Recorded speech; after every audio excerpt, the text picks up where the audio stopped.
हरियाणा विधानसभा चुनाव के पश्चात दूसरा विधानसभा सत्र, अगर कार्य के आधार पर देखें तो पहला विधानसभा सत्र और शीतकालीन ये सत्र, इसमें अभिभाषण की प्रक्रिया जो जारी, आज दूसरा दिन था। इस शीतकालीन सत्र के दौरान क्या नया हुआ है, क्या कुछ चला है, उस बारे में भी चर्चा करेंगे। लेकिन फिलहाल एक ताजा मामला जो है वो आपको बता दें कि जिस प्रकार से बड़े और छोटे भाई के अंदर मतभेद होते हैं और उन मतभेदों के चलते वो मनभेद में बदल जाते हैं और उस कदर उस रास्ते पर, उस मुकाम पर पहुंच जाते हैं कि बंटवारा होने के बाद एक दूसरे को विरोधाभास तरीके से देखना। नमस्कार, मैं हूं संदीप शर्मा। हमारे सीनियर पत्रकार महोदय श्याम अहलावत के साथ आज पहली बार विशेष चर्चा में, और इस विशेष चर्चा में श्याम अहलावत से जानने का प्रयास करेंगे कि किस प्रकार से आज जो विधानसभा सत्र के अंदर जो चल रहा है उस पर चर्चा, और जो विधानसभा को लेकर, हरियाणा प्रदेश की विधानसभा को लेकर जो नया मोड़ आया है, जिस प्रकार से एसवाईएल के मुद्दे पर राजनीति हुई थी। तो चर्चा शुरू करते हैं। नमस्कार भाई साहब, आपका स्वागत है। और मैं आपसे और हमारे दर्शक आपसे सिर्फ इतना जानना चाहते हैं कि जो राजनीति है वो इस राज्य सत्र के बाहर अगर बात आती है, चंडीगढ़ जिस प्रकार से इस प्रदेश की, पंजाब प्रदेश की, एक ही राजधानी दोनों प्रदेश की है, लेकिन जिस प्रकार से एसवाईएल के मुद्दे पर राजनीति हुई, हर दल ने प्रयास किया कि इस पर गर्मजोशी से राजनीति की जाए। अब नया मुद्दा आ गया विधानसभा को लेकर। केंद्र सरकार ने विधानसभा के लिए, हरियाणा प्रदेश के लिए नई जगह अलॉट करने का प्रयास किया, नई जगह अलॉट कर दी, लेकिन पंजाब सरकार रोड़ा अड़ा रही है।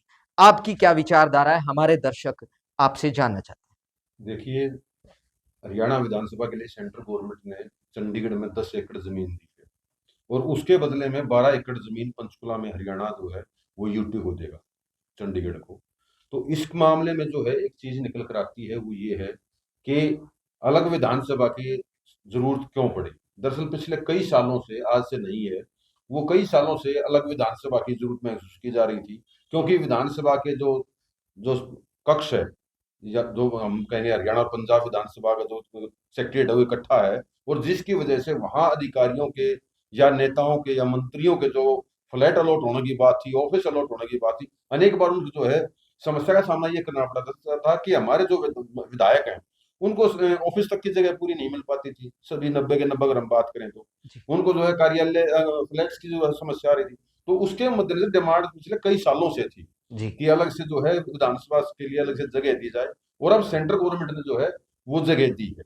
वो सेक्टर 17 में फिलहाल अब बताई जा रही है कि उसके आसपास दी जाएगी, और उसके बदले में जो है वो अब पंचकुला में जमीन दे दी गई। तो सेंट्रल गवर्नमेंट ने तो एक तरह से रास्ता साफ कर दिया। जैसे आपने कहा कि एसवाईएल को अब जो मुद्दा था वो भी पहले हरियाणा और पंजाब का संयुक्त मुद्दा था, उसके बाद सेंट्रल गवर्नमेंट के बीच में आई, सेंट्रल गवर्नमेंट ने भी जो है वो घोषित कर दिया कि एसवाईएल जो है पारित कर दिया था।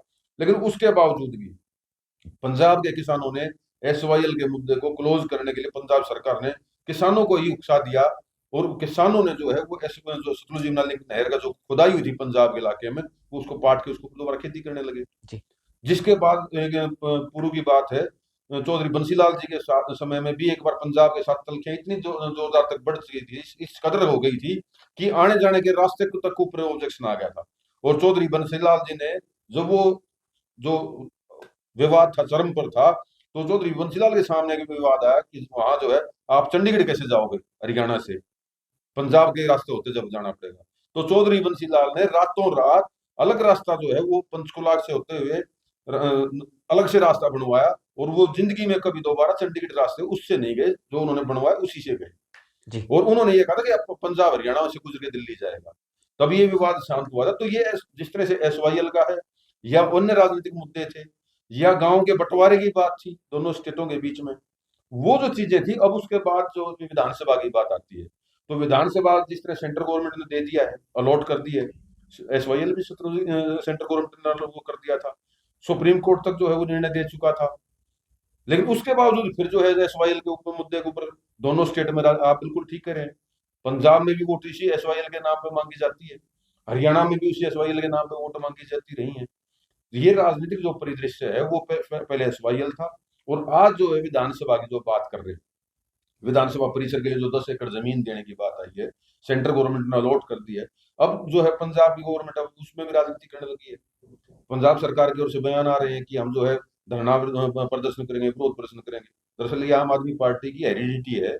प्रॉब्लम जो है वो धरना प्रदर्शन की ही पार्टी है, जन्म ही धरना प्रदर्शन से हुआ है आम आदमी जी, पार्टी का। अन्ना हजारे के आंदोलन हाँ, से। तो ये उसी परिपाटी पे चलना चाहते हैं। जो सरकारें हैं वो धरना प्रदर्शन से नहीं चलती, वो आपसी समझ से चलती हैं, आपसी सहयोग से चलती हैं। तो ये धरना प्रदर्शन की चीज नहीं है। जो एक राइट की बात है, जैसे आपने शुरू में कहा कि जैसे भाइयों में कोई बात आती है, अलग अलग भाई अलग अलग होते हैं, तो जमीन का बंटवारा जो है एक विवाद का कारण बनता है। जी। लेकिन जो समझदार भाई होते हैं वो छोटे भाई की तरफ झुक जाते हैं, उसको कुछ दे भी देते हैं। जी। लेकिन ये पंजाब जो बड़ा भाई है, ये तो पहले हमेशा से जो है छोटे के साथ भेदभाव करता रहा है। जी। तो अब भी वही स्थिति आ रही है कि विधानसभा में जब हम पिछले सालों से यही आ रहा है, जब से हरियाणा बना है तब से यही है कि ज्वाइंट वो है, चंडीगढ़ राजधानी है। तो फिर हरियाणा तो कभी विवाद नहीं करता।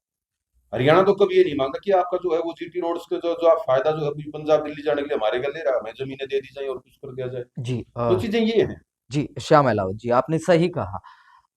विशेष तौर पर अगर बात करें, जी। तो जो ये मुद्दे होते हैं, इन मुद्दों पर चाहे वो हरियाणा प्रदेश की बात हो, पंजाब की बात हो, हरियाणा प्रदेश के अंदर एसवाईएल को लेकर बड़ी राजनीति हुई। चाहे वो इनेलो पार्टी के नेता क्यों ना हो, अभय सिंह चौटाला, बड़ी गर्मजोशी से मुद्दे उठाया गया। आम आदमी पार्टी ने भी यहाँ हरियाणा में ये मुद्दा उठाया है। जी। बीजेपी ने भी इस मुद्दे को उठाया। बीजेपी की तो अब सरकार है, सेंट्रल गवर्नमेंट है और उसने पास कर दिया। लेकिन हरियाणा को वो पानी फिर भी नहीं मिला। अब पंजाब सरकार आम आदमी पार्टी है, वहां पर पंजाब में सरकार, लेकिन जी। क्या आम आदमी पार्टी को पंजाब के अंदर इस मुद्दे पर विरोधाभास जताना बीजेपी के खिलाफ, जो कि सेंट्रल गवर्नमेंट है और ये सेंट्रल गवर्नमेंट का फैसला है, क्या आम आदमी पार्टी को वहां फायदा मिलेगा या फिर जो अन्य दल वहां पर काम करेंगे? जी। पंजाब के अंदर अन्य दल भी जाहिर सी बात है कि वो पंजाब के साथ ही जाएंगे इस मुद्दे जी। पर, तो विशेष तौर पर। लेकिन क्या सिर्फ एक राजनीति ही है जो दल आपस में इन मुद्दों को उठा लेते हैं और उन मुद्दों पर बड़े मुद्दे, हालांकि बहुत बड़ा मुद्दा है क्योंकि मेंबर ऑफ लेजिस्लेटिव असेंबली का मुद्दा है, 2026 में परिसीमन होगा, और इस तरीके के मुद्दों को राजनीति में बदलना, तो कहीं न कहीं मैं तो ये मानता हूँ कि आम आदमी पार्टी से जिस तरीके से पंजाब से कांग्रेस का सफाया हुआ, क्या अब आने वाले विधानसभा चुनाव में पंजाब में आम आदमी पार्टी को इसका फायदा मिलेगा या फिर नुकसान होने वाला है? देखिए, जिस तरह एसवाईएल को लेके हरियाणा और पंजाब की जो पॉलिटिक्स पार्टी है, पॉलिटिकल पार्टीज हैं, वो एक नूरा कुश्ती होती है। जी। वो नूरा कुश्ती करती रही है। एक समय ऐसा था कि पंजाब में अकाली दल की सरकार थी, हरियाणा में उनके खासम खास इनेलो की सरकार थी। जी, बिल्कुल। उसके बावजूद भी जो है एसवाईएल का मुद्दा हल नहीं हुआ, क्योंकि वो करना चाहा ही नहीं। उसके बाद कांग्रेस की सरकार पंजाब में थी, अमरिंदर सिंह, हरियाणा में चौधरी गोविंद सिंह हुड्डा की सरकार थी, उसके बावजूद भी उसके ऊपर कोई वो नहीं हुआ। उसके बाद बीजेपी की सरकार का यही हुआ, पंजाब में बीजेपी की सरकार थी, हरियाणा में जो है बीजेपी की सरकार थी, तब भी मुद्दा नहीं हुआ। अब वो आम आदमी पार्टी की सरकार है, हरियाणा में जो है वो बीजेपी की सरकार है, सेंटर में बीजेपी की सरकार है। तो ये जो मुद्दे हैं, ये मुद्दे होते नहीं है, बनाए जाते हैं। ये नूरा कुश्ती है। नूरा कुश्ती में यही होता है कि दोनों मिलके लड़ते हैं और मिलके खिलाफत दिखाते हैं। तो ये हरियाणा और पंजाब के पॉलिटिशियन नूरा कुश्ती कर रहे हैं। अब पंजाब के नेताओं ने नूरा कुश्ती की शुरुआत कर दी है जी। कि विधानसभा का जो है उसके ऊपर रोड़ा अटका दिया जाए। फिर सालों तक फिर जो है वो पहले हाई कोर्ट में केस जाएगा, फिर सुप्रीम कोर्ट में केस जाएगा, और वहां जाने के बाद हम डिनाई कर देंगे, और फिर वही चीजें चलती चलेंगी जिस तरह एसवाईएल का मुद्दा चला है।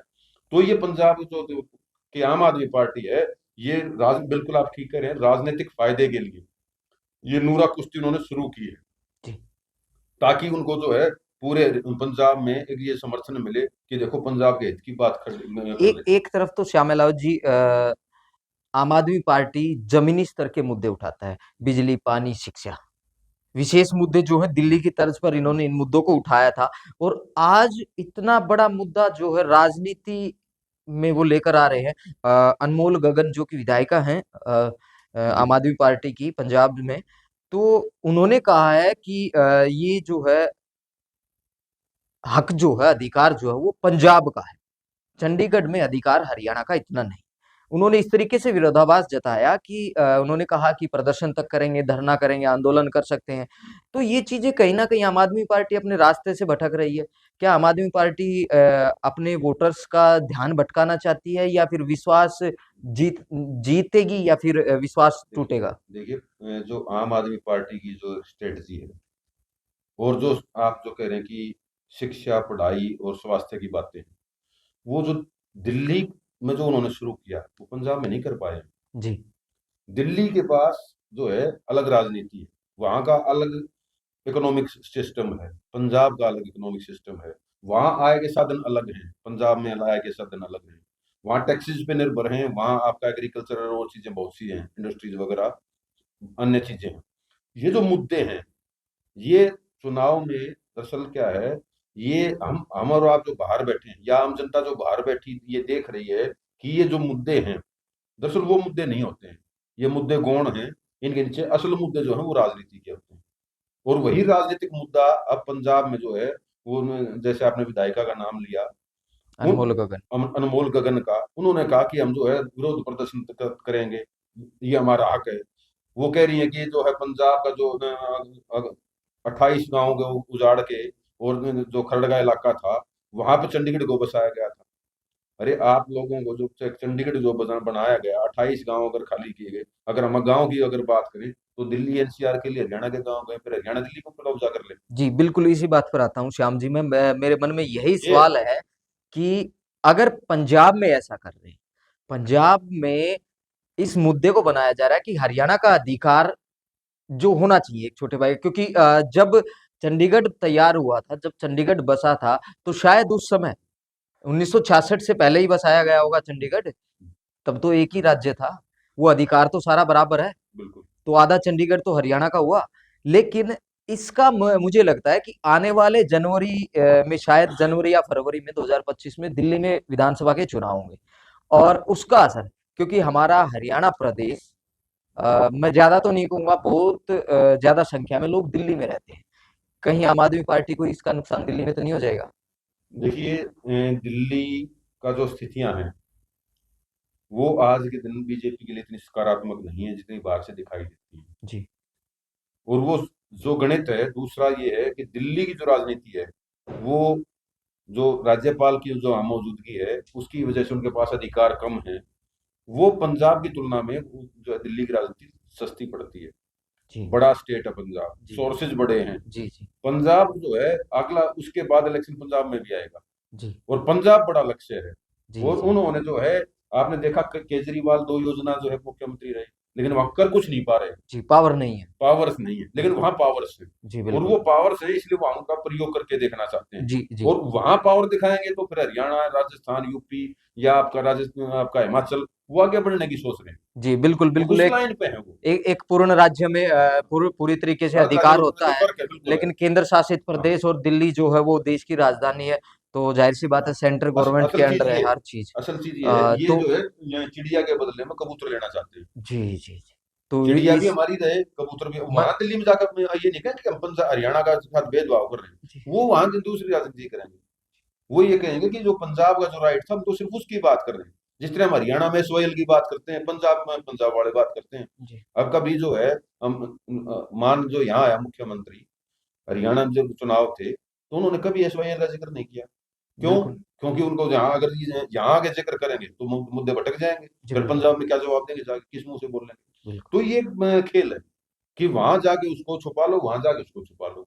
ये दिल्ली का जो चुनाव है, दिल्ली के चुनाव को ये फिर ये कहेंगे जी दिल्ली तो ना और अर्ध राज्य है, यहाँ का चुनाव और यहाँ के माहौल अलग है। दूसरा जो आप कह रहे हैं, आप ठीक कह रहे हैं कि हरियाणा के जो है 10-12-15% आदमी दिल्ली में रहते हैं, जी। या हरियाणवी टच के लोग वहां हैं। जी, बिल्कुल। जो दिल्ली के लोग, उनकी रिश्तेदारी हरियाणा में है। लेकिन दिल्ली का जो है वो, आप 50% वोटर ये मान के लो कि उसमें यूपी और बिहार और पूर्वांचल और दूसरे स्टेटों के लोग भी आए, जिसमें दक्षिण भारत भी है। जी। तो आम आदमी पार्टी ये मान के चल रही है कि अगर 5-7% अगर हरियाणा की वजह से नुकसान भी होता है दिल्ली में, तो वो दूसरे स्टेटों में से भरपाई हो जाएगी, जो जी। दूसरे स्टेट के लोग वहां रहते हैं। तो मेन मुद्दा यही है कि उनको पंजाब चाहिए, दिल्ली को जो ये मान रहे हैं कि दिल्ली तो अदर्स के भरोसे हम जीत ही लेंगे। जी असल मुद्दा ये है। जी, धन्यवाद आपका। तो दर्शकों, आज के लिए बस इतना ही। श्याम अहलावत जी ने बहुत कुछ बताया, और ये मुद्दा जो है, मुद्दा नहीं, ये राजनीतिक दलों के लिए आने वाले समय में, विशेष तौर पर पंजाब और हरियाणा दोनों की अगर बात करें, तो वोटर्स को बहकाने, वोटर्स को लुभाने का। बाकी आप लोग समझदार हैं, आप लोगों की क्या राय है, आप कमेंट कर सकते हैं, सजेशन दे सकते हैं, और ज्यादा से ज्यादा हमारी वीडियो को शेयर करें। नमस्कार।